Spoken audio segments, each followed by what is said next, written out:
Eltern und hab mich gar nichts traut. Sie haben mir gesagt, halt die Regeln ein und sei ja ein braves Kind.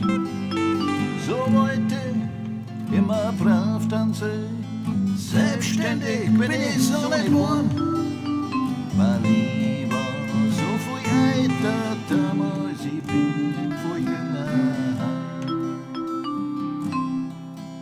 In der Schule wollte die Lehrer gefallen und hab mich ganz oft gemeint.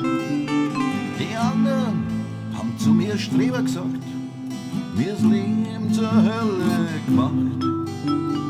Wie sie dann mal ausgeflippt bin und einen geschlagen hab, weil ich war so viel älter damals, ich bin viel jünger.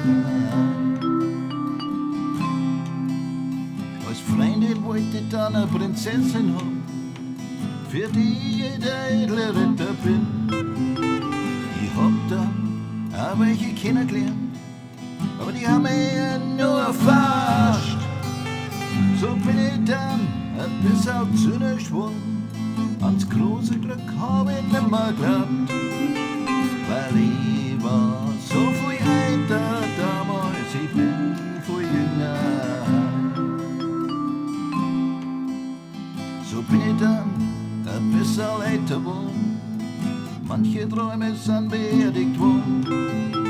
Die Realität steht vieles grad, wie es so ist im Leben, aber ganz tief in meinem Innern drin bin ich ein kleiner Bub geblieben.